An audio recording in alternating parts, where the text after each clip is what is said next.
Obviously, we're not going to be able to go the grapple beam way, but interestingly enough, we have a super missile door right here, and then we have a power bomb, not really a door, but rather a structure right here, so very interesting room for not being able to do anything for right now, but we'll continue to get through Sector 3 for right now as we are still chasing down that mysterious creature along with these new enemies right here. I say new, these are kind of derivatives of the ones that we saw back in the main sector and in Sector 1 as well, so I'm just going to go ahead and overblast this guy. But they are a bit tougher, a bit meaner, and they definitely look the part as well. I swear like these walkers right here are a tad bit bigger too, so the enemy variety in each sector is pretty varied, I would say, although they do kind of borrow the same archetypes and things like that from enemies that came before.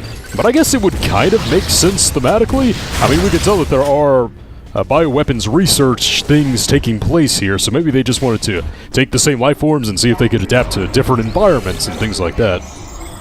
For the upteenth time, this is very much like Fusion was as well, as we would see those kind of different life forms in the different various sectors, although they would kind of have the same base in more traditional Metroid enemies for the most part. But there are some very atypical Metroid enemies in this game, as we will see later on. But for right now, well, it doesn't look like we're using anything to get across this thing, especially that guy right there. Because, yep, no permission to use the grapple beam. Sad. Well, I guess we just have to head back for right now, which is something we have not really done that much in this game. Okay, Samus. Head to Sector 2. There's a high probability of survivors hiding there. We'll have to take care of that freak of nature later.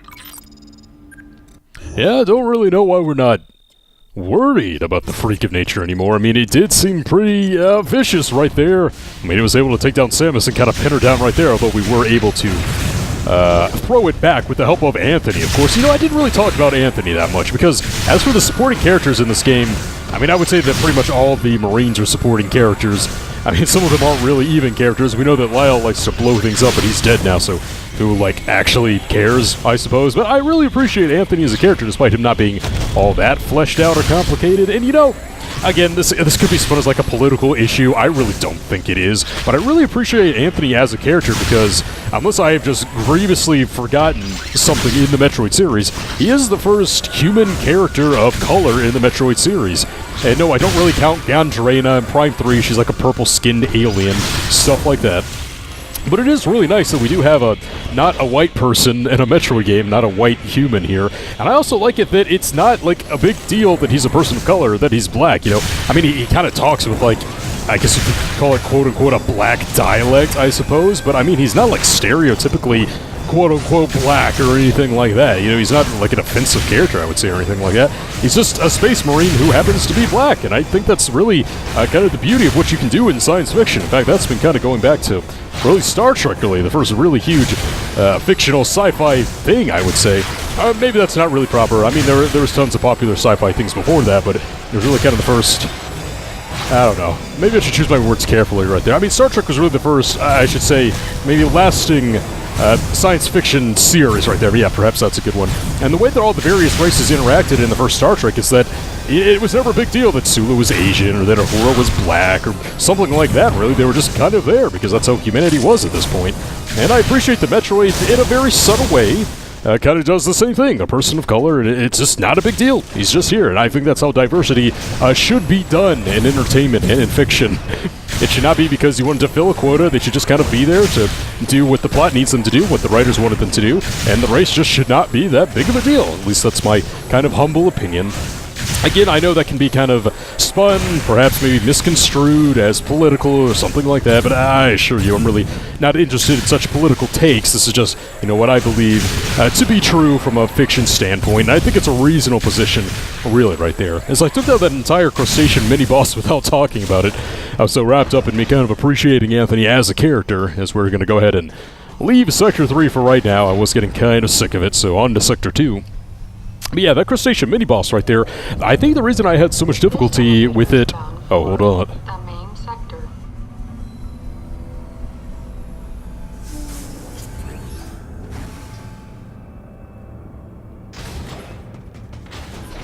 Yeah, not too much talking right there. I thought there would be a bit more. Usually the computer has a bit more to say during the elevator rides, but I think it'll have a bit more to say here as we actually go into Sector 2, the final sector of the game for us.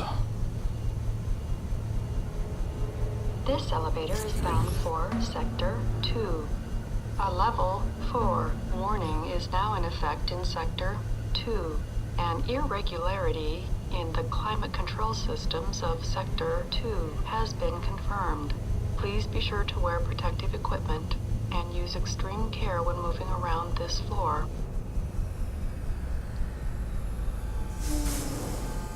Well, sounds like Sector 2 might be in a bit worse shape than the other sectors were so far, but that's why we are here to investigate, and I've got a protective suit, no problem, so it should not be that big of a deal. And of course, Sector 2 is going to be the traditional ice level right here. Because, you know, every Metroid again has to have one of these.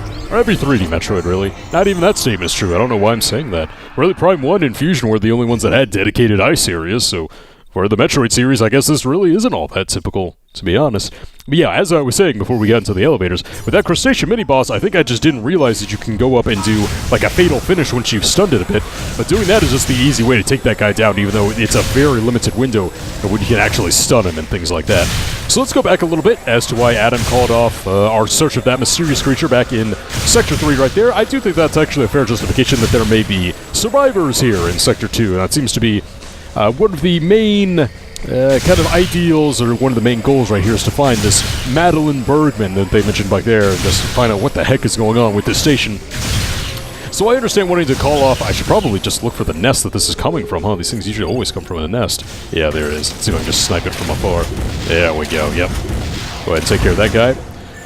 But yeah, we are looking for survivors right here, and I can see how that would take precedence over trying to find that weird creature or whatever it was back in Sector 3 right there. I would like to think of it less as that Adam just absolutely doesn't want to authorize the grapple beam, and more that there were just more pressing matters to be concerned with. Although, didn't he send one of the Marines to find survivors?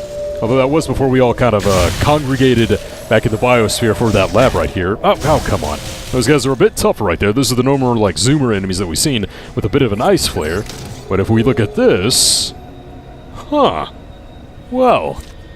Add that to the list of things I thought I would never see in a 3D game, but we'll get to that just a tad bit later. So I think the justification for wanting to go back to Sector 2 right here is pretty reasonable. You know, survivors would probably take precedence over everything else.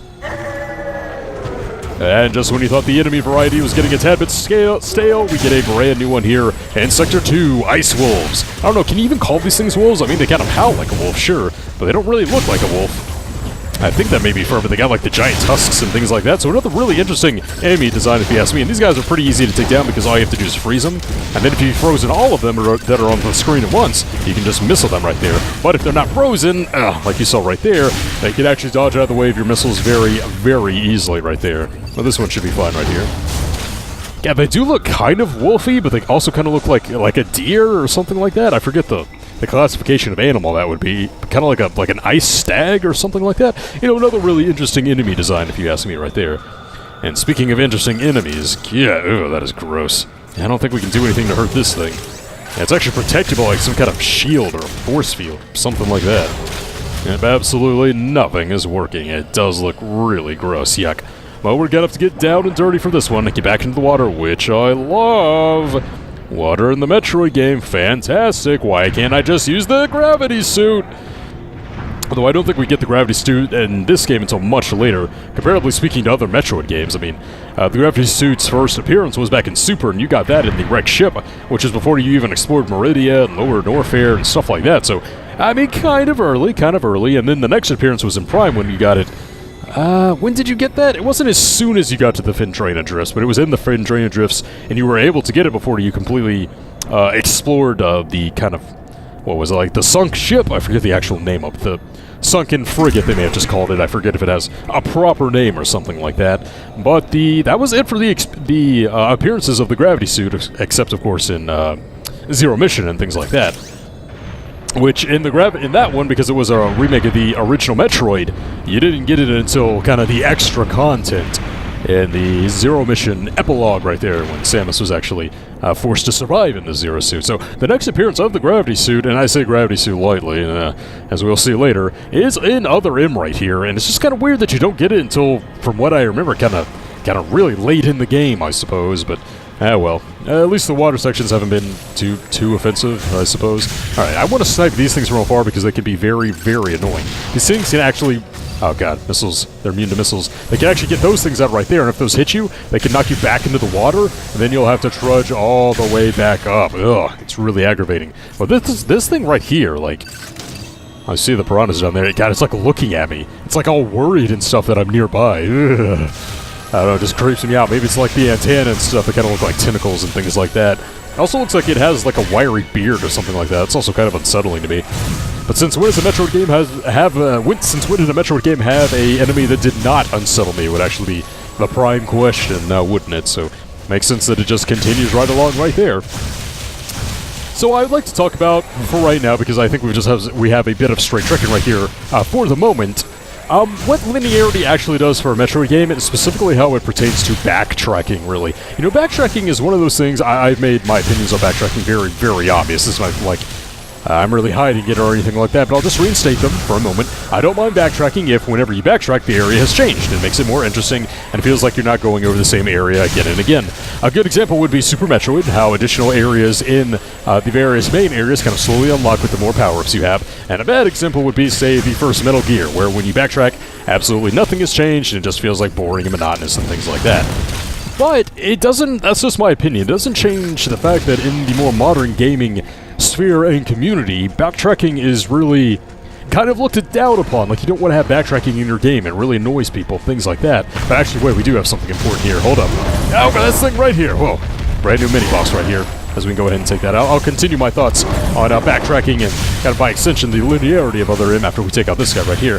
So he has that very tough helmet right there. Kind of reminds me of the She-Goth enemies back in the first Metroid Prime as well. Although they're, I gotta say, the She-Goth designs, I think, were a bit more cool right there. No, this thing actually had jumping abilities. The She-Goth back in Prime definitely did not have such an ability. So when it exposes itself behind, I think what we can do, just keep dodging it right here. I think if you hit it with enough missiles, you can actually get the cranium to explode. Actually, it's already exploded right there, so all I really have to do is kind of just stun it now. Let's see if I can stun it, or maybe just jump on top of it. There we go. And just burst it in the face right there, and it didn't KO it, unfortunately, but I guess these guys are quite hardy. Oh, actually, now I can go in for the kill. I thought I killed it for a second, but there we go. Boom! Badass finisher. Nice. Whew. Okay, what? With that little surprise out of the way, actually, there's a power-up up here. Oh, that's an energy tank, but I don't think we can get that for right now. I'm just going to go ahead and explode all these other icicles, though. Not like we're really hurting for missiles. You're never really hurting for missiles at all in this game. Except when you're in the heat of combat and stuff like that, which I think is a fair design choice. Wanted to make it more about the combat. So we can't get back up here. I know that we want to go through that door, but I just want to kind of tag that energy tank right quick, I think. Although I think it's permanently tagged on there by virtue of us defeating all the enemies that were up there.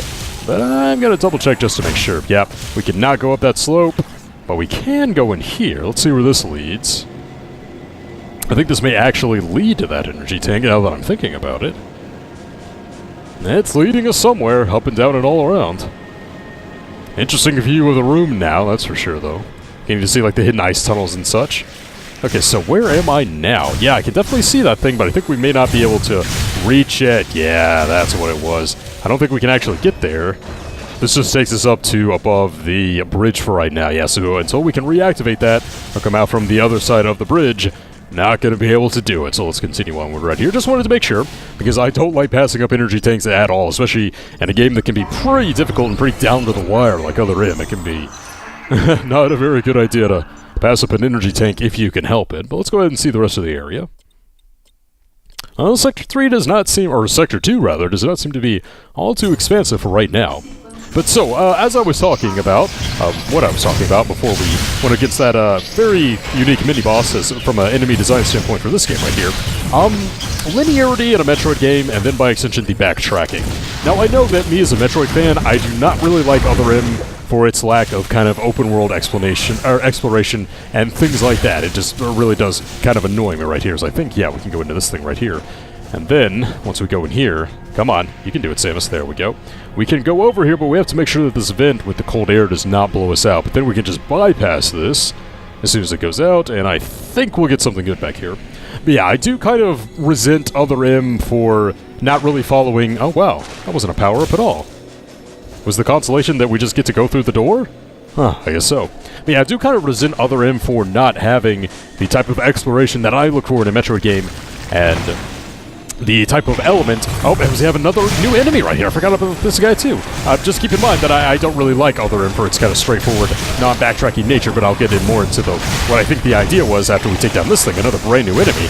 And this seems to be an electrical one. I think whenever he's glowing right here, we can't actually freaking hurt him, at least with the energy beam. We may have to go straight for the missiles once we do this. Let's go ahead and try that out. Yeah, so I think this is the first enemy in the game that modulates weaknesses right here. When it isn't glowing, you can't hit it with the missiles at all. It just kind of reflects off the shell. But also, when it is glowing, you can't use beam weapons either, so you have to use the missiles. So that's one of the more strategic enemies in the game so far, but just as long as you modulate your weapons right there, and then go for the sweet kill whenever he's knocked down, another badass kill moment, you'll be pretty okay. And we got more of these wolf things right here. I'm just going to call them wolf things and things like that.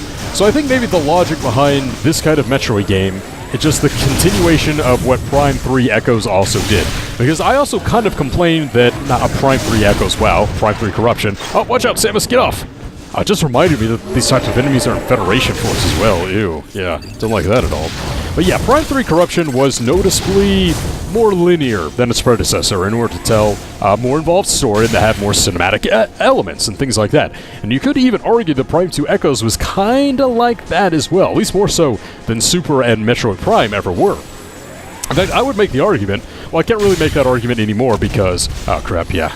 Forgot about this guy too. Can't really make that argument anymore because of what Samus Returns did for the story, although it is more linear than, you know, like Prime or Super due to just being a remake of Prime 2, which was kind of more linear in its design there for the most part. Oh, I can just go ahead and blow off this thing already? Yeah, nice. So we already got that hole, so as long as you have to do that type of overblast first, and then you can go in for the kill. But I would make the argument that the Other M was kind of a logical continuation of not only what Metroid Fusion did for the 2D series, but also what Prime 3 Corruption, and to a lesser extent Prime 2 Echoes did as well right there, so I don't know. But I also have to make the argument, do people actually like it when you don't have to backtrack as much? I don't know, is backtracking just so much of a kind of taboo term in today's gaming world that maybe that's what's kind of led to that type of decision-making in the Metroid series, what kind of led to Fusion being much more linear, and with much less backtracking, and then with Prime 3 Corruption being the same way as well. Was it trying to go for that mass appeal, or knowing that they had an increasingly niche audience and things like that? I don't really know, but it wasn't out of nowhere, I guess is what I'm trying to get. I don't like it. You know, my favorite Metroid games are still, you know, the Super Metroids of the world and stuff like that actually allow me to explore. That's kind of why I fell in love with the series so much to begin with. But was this just a logical continuation of what the formula had been pointing towards, both in 2D and 3D for the longest time, and what they thought would just appeal to a more mass audience? Because it is not a secret here. I think the hope is that Other M would kind of break Metroid into the mainstream, which is kind of weird whenever you think about it, because I feel like it would just have to be another Prime game at that point, or maybe it wasn't so weird. Because it was pretty clear at that point with the sales of Prime 3 Corruption that the Prime series as it existed right there in that moment in 2007 was not going to be a big seller. So I do think perhaps it's reasonable to think that Other M was the attempt to kind of mass market appeal, to kind of break Metroid into that Mario, Zelda, Pokemon tier of sales. Well, maybe not that high really, because, you know, it's a really high bar for Nintendo especially, but I really do think that was the purpose, and I say that not just because of how the story focus and the more easy to pick up gameplay and the less backtracking and more straightforward nature did kind of make everything seem that way for the most part, but also because of the marketing behind this game as well. And I'm pretty sure I can get up here, right? I'm supposed to do something in there? Or maybe I'm supposed to go, like, in here, or something like that.